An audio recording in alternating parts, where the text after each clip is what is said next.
Nearly every news alert in 2025 has raised questions, some old, some new, about the law and national security. And now you get the chance to ask Lawfare directly. It's time for our annual Ask Us Anything mailbag podcast, an opportunity for you to ask Lawfare this year's most burning questions. You can submit your question by leaving a voicemail at 202-643-8474 or by sending a recording of yourself asking your question to askusanythinglawfare@gmail.com by December 16th. There's this question also about how do you stop commercial companies that are producing this material from getting into the hands of adversary state or potentially even non-state actors. I think it's going to be very difficult to police that, especially when you're talking about countries and companies across the globe. It's the Lawfare podcast. I'm Daniel Byman, the foreign policy editor of Lawfare, and I'm speaking today with Seth Jones, who is the president of the Defense and Security Department of the Center for Strategic and International Studies. And I think that's the problem that we have generally seen right now is in the last few decades, certainly since the end of the Cold War, presidents have not wanted to spend political capital trying to break the logjams in acquisitions and contracting. Today, we're talking about Seth's new book, The American Edge, which is about the defense industrial base of the United States, China, Russia, and other great powers. Let me ask what I actually think is a fairly hard question, which is, what is the defense industrial base? How would you define it, and where do you think it begins and ends? Dan, I would define the industrial base, the defense industrial base, as the ecosystem of government agencies, not just the Department of Defense, but also the Department of State, Commerce, and others. The legislative branch that deals with defense, so the Armed Services Committees, the appropriations and others, plus industry that sort of brings together the different elements of the development, the research, development, and the production, and then frankly, even the export of defense systems. So it is a broad ecosystem of government entities in the private sector. Let me ask you, just so our listeners really get a sense of the range, give me an example of kind of one company that's big, you think most people probably know, but then one that's small yet illustrates kind of the range of the industrial base. So one big company that has been around for a long time in various forms is Lockheed. It's what we call a prime. It produces everything from the F-35 fifth generation aircraft to the long-range anti-surface missile, the LRASM, that is involved in long-range precision strike. So lots of the weapon systems that it provides are expensive to build. It's a large company. On the other hand, we see some small and then mid-tier companies. I mean, one interesting company has been General Atomics. General Atomics produces largely drones, and drones like the Predator and Reaper that were involved in the intelligence, surveillance, reconnaissance, and strike in Afghanistan and Iraq. It does not have anywhere near the revenue of a Lockheed or a Northrop Grumman or a Boeing, but is still an influential player, much smaller in the defense industrial base. So one thing I really like about your book is you go through a lot of history and show the development of the U.S. industrial base. But I want to focus a lot of this podcast on the more modern era. And somewhat arbitrarily, I'm going to begin that based on your book with the immediate aftermath of the Cold War. And you talk about the Last Supper, or the so-called Last Supper, in your book in 1993. Tell us what this was and why it's so important for understanding where we are today. So not surprisingly, Dan, at the end of the Cold War, with the collapse of the Soviet Union, the reality is the U.S.'s largest adversary, the Soviet Union, is gone. It's collapsed, and then a range of its republics become independent states. So there's a big question about what to do with the defense budget. And while he was running for office, Bill Clinton is pretty straightforward that he would like to focus on economic growth. And one of the things he'd like to do is to cut the defense budget. And it's frankly, understandable. So as part of that effort, what Secretary of Defense Les Aspin and Deputy Secretary of Defense William Perry do is they convene a dinner in 1993. It's called the Last Supper. I'll get to in a moment why it was called that. But at the dinner, one of the important components is what's briefed to CEOs. These are the CEOs of a range of U.S. defense companies. And there's a slide that's briefed at the dinner. It's actually after the dinner in one of the conference rooms. And there are sort of 5 big blocks of types of weapon systems. There's aircraft, and within aircraft, there are bombers, fighters, helicopters. There's also space, there's shipbuilding, there's tracked vehicles, and there are missiles. And what the chart shows is when within each of the sort of subcategories, like bombers, for example, there were, at the time, so 1993, 3 companies that produced bombers. What the Pentagon indicated in a separate column was they wanted to go down to 1. With helicopters, there were, at the time, 4 companies that produced helicopters. The slide noted they wanted to go to 2. And that same pattern cuts across all of these areas. Shipyards, 8 to 4. Tactical missiles, 8 companies to 4. And so the basic message that comes out of the dinner is the Pentagon says, this is where we want to get to. You, industry, CEOs, figure out how you're going to get there. It can be mergers and acquisitions. It can be some companies just shut down their defense lines and walk away from the defense business.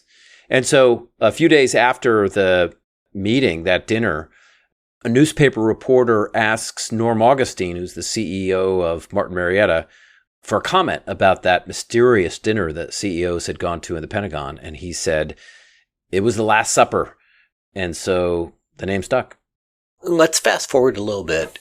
Because of the Last Supper, where do we end up in, say, I'll say 2010. So not quite where we are today, but where there's been almost a generation where a lot has changed. So, Dan, you go from a large number of companies that are in the defense business to a half dozen or so big primes. So you got Lockheed Martin, which comes about because of a merger, Boeing, which continues to produce a lot of aircraft, Raytheon, Northrop Grumman, General Dynamics. And then what you see is a lot of companies that had been involved in various elements of defense get out or get bought. So Boeing buys Rockwell's aerospace and defense units and then merges with McDonnell Douglas.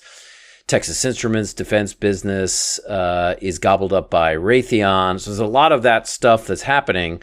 So the big implication by the time you mentioned, Dan, is that there's just massive consolidation of the defense industrial base to a small number of very large primes. They're not the only ones, but that's the majority of the companies that are in the defense business. So let me argue just, for the sake of putting it out there, maybe this is a good thing, right? You have some big companies, they can achieve significant economies of scale, you concentrate expertise. Like, what's the downside of what resulted from the Last Supper? Well, I actually think there was a lot of benefit to consolidation of the industrial base. It was, look, the U.S. defense budget dropped dramatically. So the U.S. Department of Defense did not need large numbers of companies that were producing systems that were not needed anymore. So I think there was a strong rationale for massive consolidation. I think the problem was, though, that really the loss of a lot of medium-sized companies meant that there was not sufficient, there weren't sufficient competition in the industrial base. So, the result in that case, when you don't have a lot of competition, is that prices can rise, one can see an increase in almost monopolies of the production of certain systems. You get inefficiencies. Shipyards, for example, which we can talk about as we get closer to the modern era, shipyards go down to just a very small number of companies like Huntington Ingalls and General Dynamics Electric Boat that are building U.S. ships. And, it was a far cry, particularly from what the U.S. produced in the Kaiser shipyards during World War II. And I think, as we'll probably talk about in a moment, it had a huge impact on what the U.S. could produce and its broader maritime industrial base. So I want to get to the kind of today fairly quickly, but let me ask one question as a kind of bridge. So in the 2010s, you talk about another significant change, and it's not in the traditional defense industrial base, but rather it's the rise of private equity and venture capital. Can you explain why this is, at least potentially, such an important development when we think about the defense industrial base? So historically, Dan, during the Cold War, a lot of the defense funding came largely from organizations like DARPA within the U.S. Department of Defense. They funded a fair amount of research and development for companies. DARPA's budget drops, notably in the post-war era. And one of the things that's interesting is there's this shift that begins to happen with companies that become interested in defense. So there was a period, for example, with Google, where Google was involved early on in Project Maven. It was an effort to build software that could take information and data coming from drones, for example, and use it and other intelligence, surveillance, and reconnaissance platforms, and potentially use that information for future targeting, including strikes against terrorists on the ground.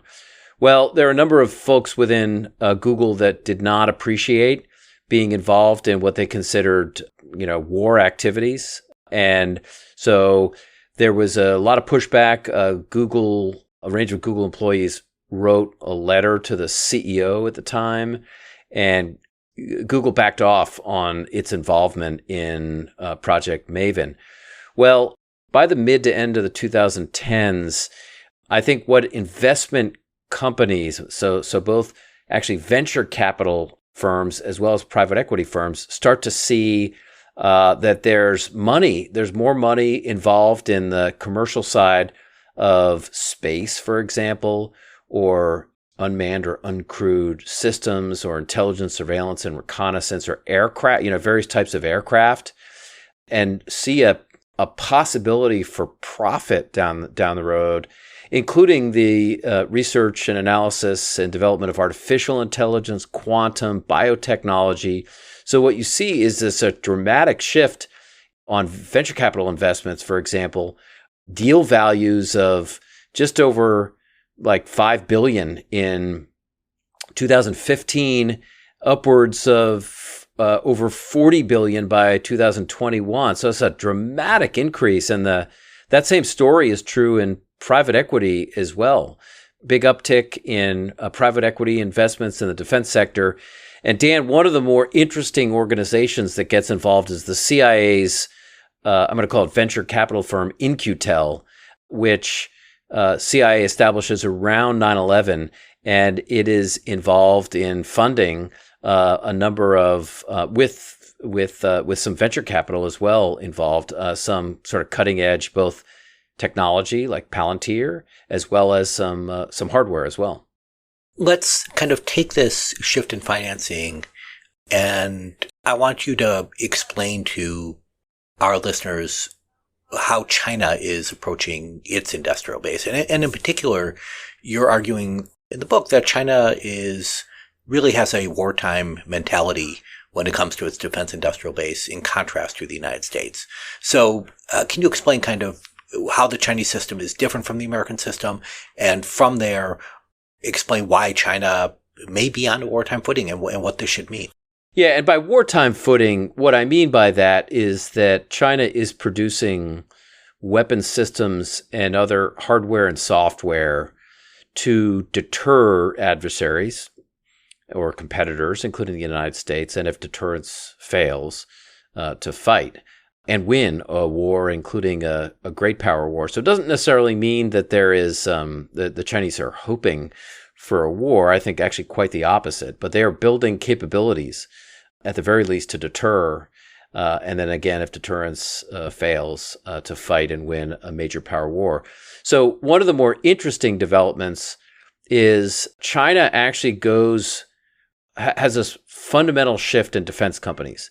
So by 2024, for example, 5 of the world's top largest defense companies, as measured in combined defense and non-defense revenue, are Chinese enterprises. I mean, that's a stunning development, with the top 2, Aviation Industry Corporation of China and China State Shipbuilding Corporation Limited, are the 2 largest companies in the world that combine defense and non-defense.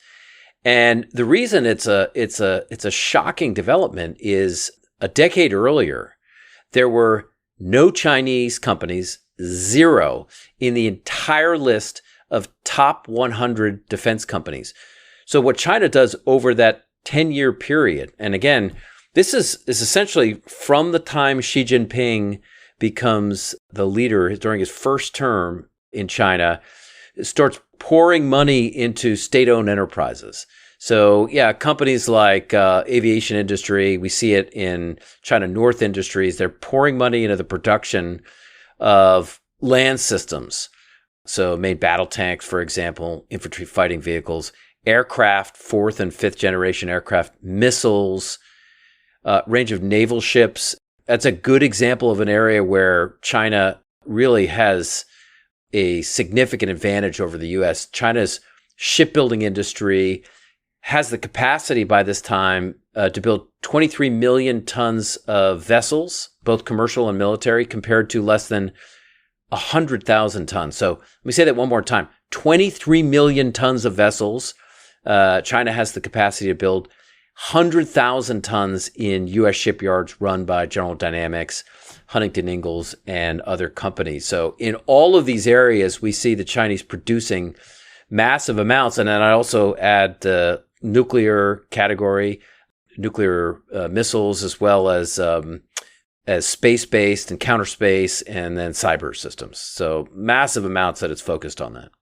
So reading your book, just comparing the United States and China, I get pretty depressed, frankly, just thinking about the rather staggering levels of Chinese production. But what would you say are some areas of Chinese weakness and conversely of U.S. strength? So obviously you have this massive production capability on the Chinese side, but what else should we be thinking about when we're comparing the defense industrial bases? Well, I think, there are a couple of things that are worth noting. One is that China has largely relied on massive state-owned enterprises for the vast majority of production. There are companies involved in artificial intelligence, quantum, and other kinds of emerging technologies like Huawei that are not state-owned enterprise, so a little bit more innovative and, producing lots more innovative software, but some hardware as well. Still, the bulk of Chinese activities in state-owned enterprises. So they're massive, sprawling organizational structures, generally not efficient, not competitive, and also not particularly innovative. So they can produce at mass and scale, but they are, the quality of the material that they're putting out is questionable in quality. There's also bound to be significant corruption, which plagues China's defense industrial base. There are a range of Chinese defense executives that are jailed for corruption scandal. Now, one has to be a little bit careful in China about corruption, which can be sometimes a loyalty issue rather than a pure corruption. But it does appear in at least a number of cases, there was massive corruption going on and the pocketing of money, so fraud, in addition to waste and abuse going on. A third vulnerability and weakness in China's industrial base is also its supply chain. I mean, like most any other country, China historically had to rely on engines, for example, from Russia. China, much like the U.S., but in different areas, has some vulnerabilities in rare earth metals and critical minerals. So iron and ferroalloy metals like niobium, cobalt, and chromium. China is dependent on it from some overseas locations that are not necessarily allies and partners. And the same in some other categories like precious metals. So there are areas where the Chinese are weak and vulnerable. And then fourth, and just very briefly, certainly there are some challenges with demographics coming down the road, an aging population, low birth rates, I think, which poses some big workforce questions for China, both today and then down the road. So sure, China can build a lot, but there are some questions both today and down the road that, on efficiency, corruption, and a range of other factors. In addition to having a lot of good history, your book has a lot of good stories. I want to talk about Ukraine for a little bit, and I have some kind of where we're going with Ukraine sort of questions or how to think about Ukraine's lessons. But can you talk about the role of the U.S. and Ukrainian private sectors in Ukraine after the Russian invasion, our full-scale invasion in 2022, and how that, at least in my case, I'll say, really kind of surprised people at the level of production and the amount of capacity that was brought in the war on Ukraine's side? Yeah, so Dan, one could talk about a lot of types of companies. I mean, there are companies providing software like Palantir. There are companies that are providing hardware, including various types of drones. And of course, there are a lot of U.S. companies that are exporting javelins and stingers and 155 millimeter rounds. But I found one interesting example of this is in the cyber dimension. And it's one that's not often recognized as being part of the defense industrial base, but the cyber domain is a key part of the industrial base. And there we actually saw in Ukraine the first really aspect of the war actually came a few hours before ground forces cross over the Russian and Belarusian borders into Ukraine. The first actors are cyber actors from the GRU, the main intelligence directorate of Russia. They launch a cyber weapon called Foxblade, which is a Trojan horse wiper malware. And I'll just sort of fast forward, but what happens is companies like Microsoft become significantly involved in, and it's Microsoft's Threat Intelligence Center, based out of Redmond, Washington, provides massive help to Ukraine in identifying malware in Ukrainian government agencies and critical infrastructure, as well as helping wipe it out of the system. So, I mean, there's a big cyber defense effort that U.S. companies are involved in. And one of the more other interesting cases is Elon Musk's Starlink, which is with offensive Russian cyber operations taking down part of the Ukrainian command and control structure and grids. Starlink becomes a critical element for the Ukrainian military to communicate with itself, but also over time actually to conduct precision strikes, including with drones. So Starlink is another interesting example of an American company, in addition to just providing hardware and software, that's sort of new to warfare. So let's take the Starlink example and think about it both in the Ukraine context, but also in U.S.-China context. In a way, Starlink was a savior for Ukrainian forces. It played a critical role in multiple cases for preserving communications. But at the same time, there are reports that Starlink was restricted by the company when Ukraine wanted to do, say, operations in Crimea, among others. First of all, is that accurate? How would you describe that? But then that's a pretty big role for a company, right? I mean, it's effectively a company having a foreign policy and saying, here's where its capabilities should be used and here's where they shouldn't. That may not align with what the United States wants. Yeah. So, interestingly, the reality is SpaceX sent network terminals. They sent dish antennas. They sent battery kits. They sent other types of equipment to Ukraine, which provided Ukrainians, including the military, with satellite-based internet connectivity. But as you noted, there were locations, including around the Black Sea, where Starlink was not available to Ukraine. And there's an interesting discussion with Elon Musk and Russian officials coming in part from the Kremlin and Vladimir Putin, which is concern about the possibility of escalation, including to nuclear war, if the Ukrainians were to conduct strikes against targets like Crimea.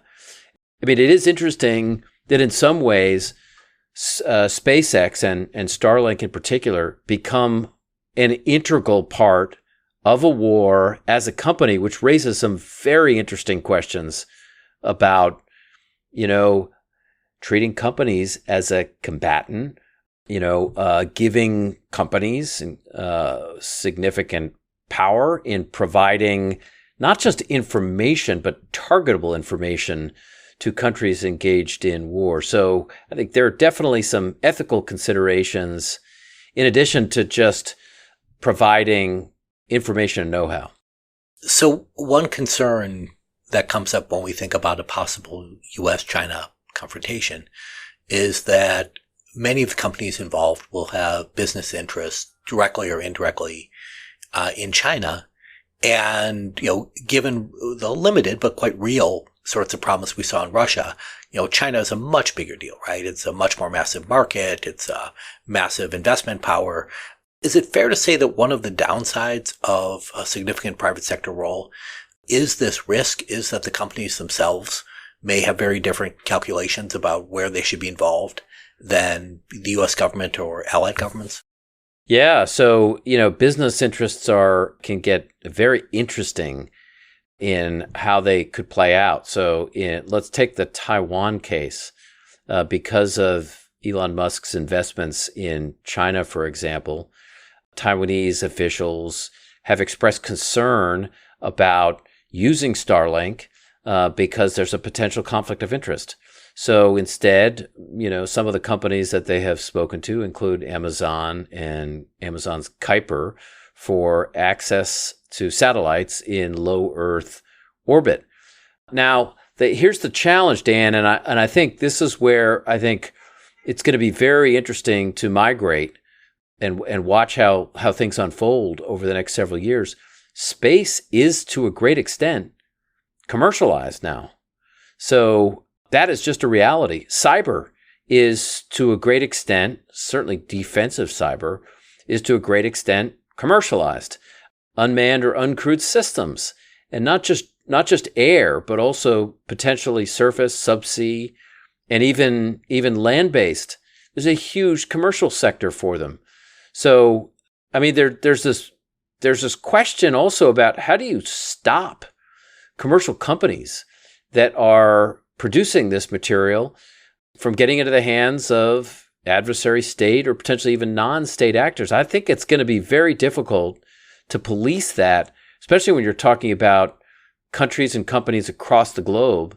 It'd be one thing regulating in Europe if the Europeans want to do it, or in the United States, but I think that becomes very difficult to do outside, especially if there is a for-profit motive from companies who are willing to sell their products. And it doesn't have to be hardware. It could be software as well, which can be quite innovative and quite useful for military operations.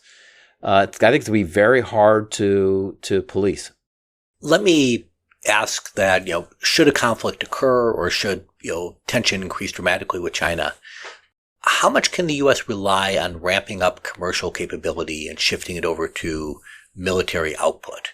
Your book, one of the kind of more heroic stories in my view, is your discussion in your book about the U.S. industry in World War II, which in incredibly rapid, in a period of months, goes from, building cars to building tanks, right? It's remarkable. And as a result, U.S. production in World War II, by the end is greater than everyone.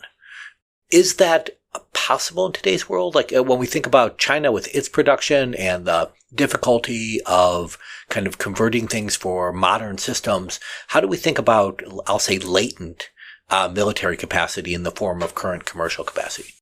Well, Dan, I think the complexity of a range of high-end platforms, I think it'd be pretty tough to shift from commercial sectors, so like building automobiles, to quickly shifting over and producing fifth or sixth generation aircraft.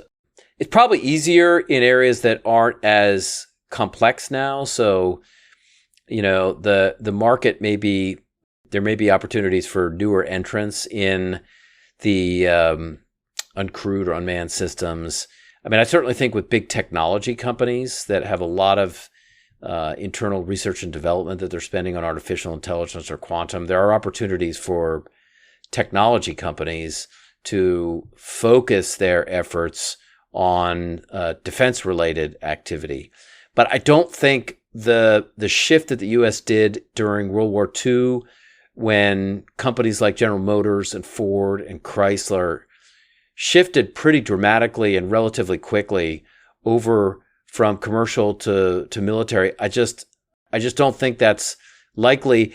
And I think you'd be hard pressed to do anyway in a situation where there actually wasn't a shooting war going on. So, unless World War III happened, I think it's highly unlikely. I actually think the bigger challenge, Dan, is getting companies that are already producing some of these things to ramp up on production.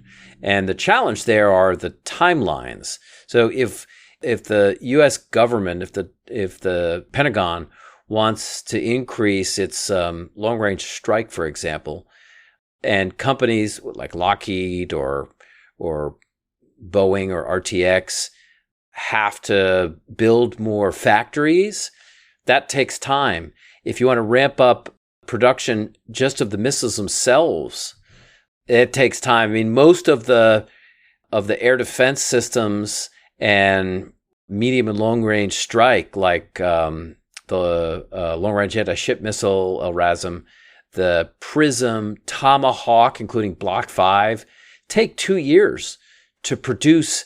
If you want a lot more of them in their factories, then that gets complicated in the U.S. Companies have to sometimes purchase the land, get insurance for it, build it, has to be a certain distance from the local population. All this stuff takes time. So I actually think the biggest problem is the timelines that it would take, and as part of that, also the money that would be required over several years to do. And that's a bit of the challenge that the U.S.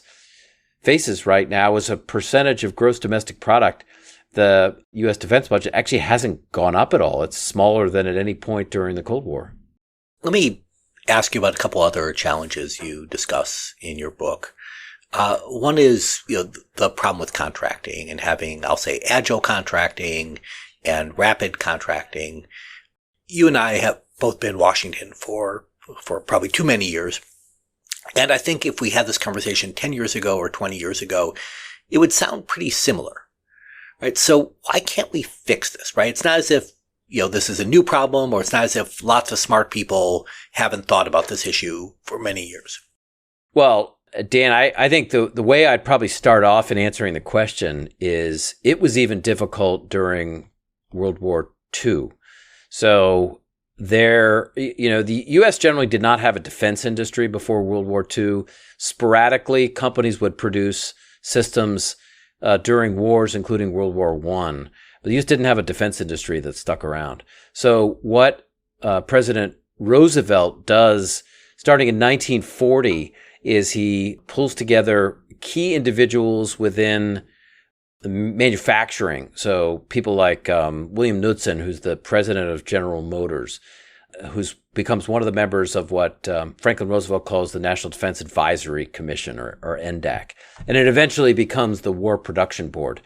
And the job of individuals like Knudsen that work for Roosevelt, and that becomes important because there's the entire strength of the White House behind this, is essentially to break the regulations, the red tape that is going on within industry. All the acquisitions and contracting problems that you noted earlier. There are also additional problems in exporting technology, including sensitive technology, to allies and partners or foreign military sales.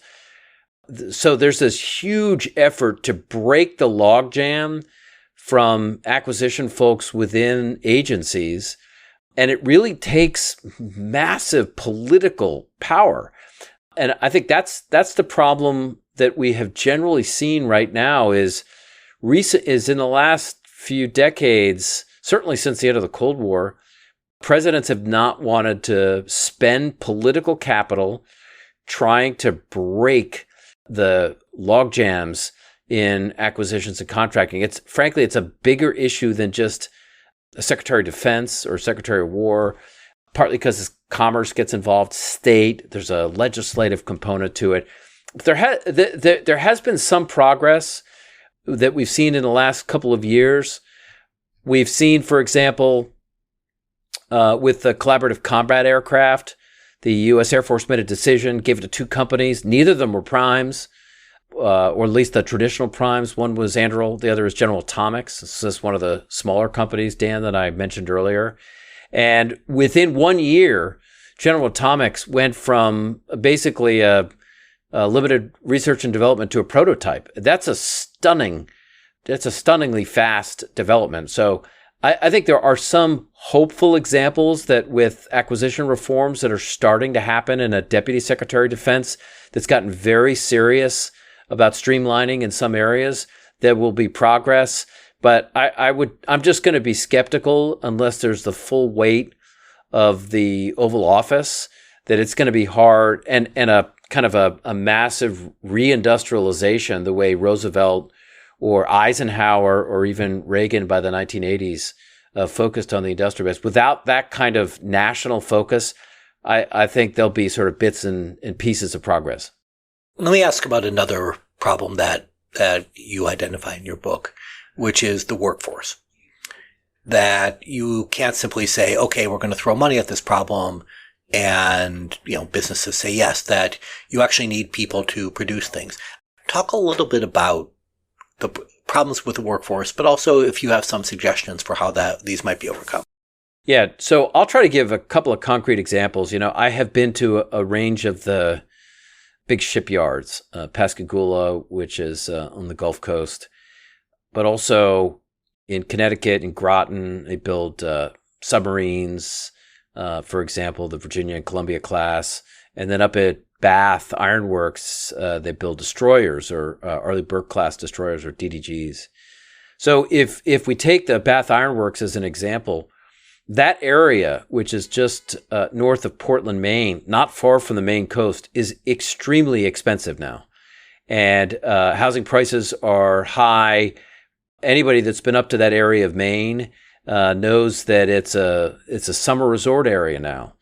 And so housing prices have skyrocketed. So if you're a welder or an electrician or an engineer, pipe fitter, ship fitter, metal worker, that's a really tough place to find relatively cheap housing because of big price increases. So, and in some cases, pay may be equal to, your local Walmart, for example. So there's this big challenge with people not wanting to do these jobs and having recruitment problems, but also retention problems at shipyards.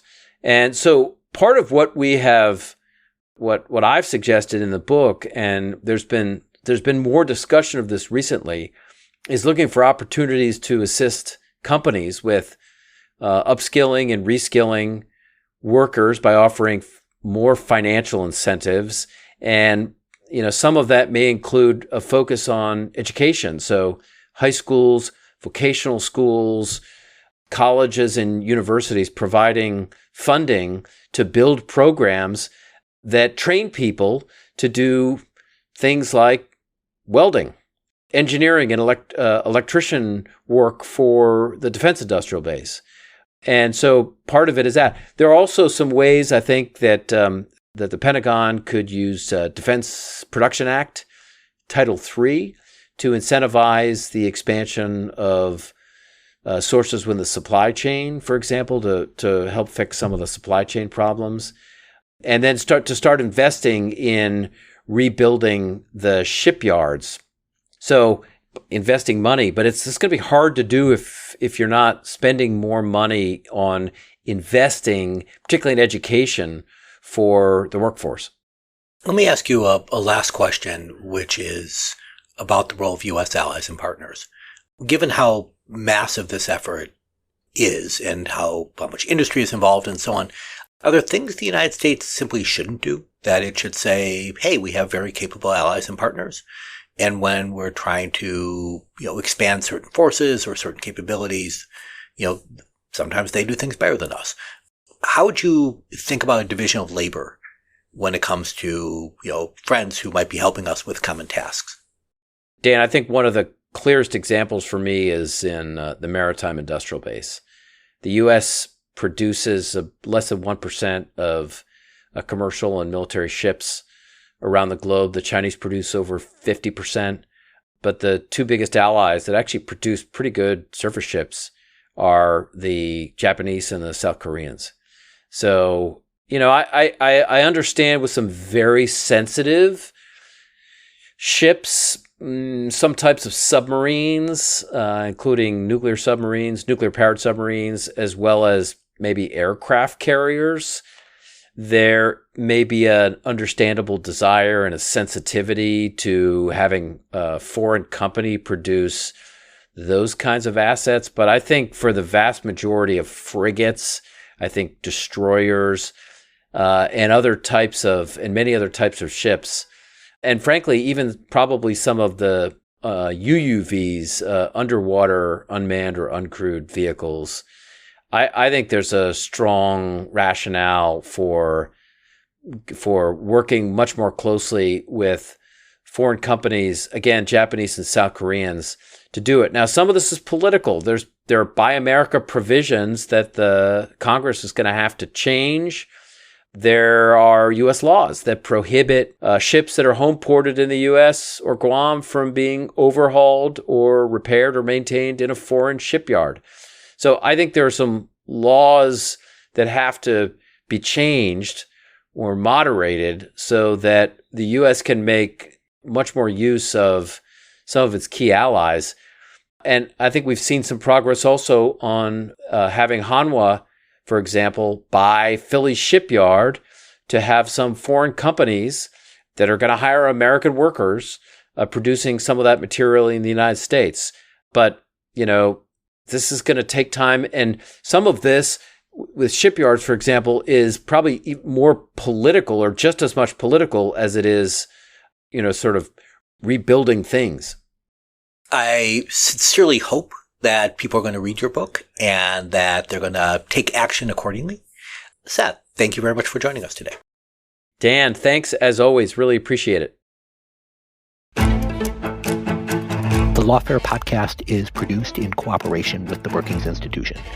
You can get ad-free versions of this and other Lawfare podcasts by becoming a Lawfare material supporter at our website, lawfaremedia.org/support. You'll also get access to special events and other content available only to our supporters. Please rate and review us wherever you get your podcasts. Look out for other podcasts including Rational Security, Allies, The Aftermath, and Escalation, our latest Lawfare Presents podcast series about the war in Ukraine. Check out our written work as well at lawfaremedia.org. The podcast is edited by Jen Pacha, and our audio engineer this episode was Kara Schillen of Goat Rodeo. Our theme song is from Alibi Music. As always, thank you for listening.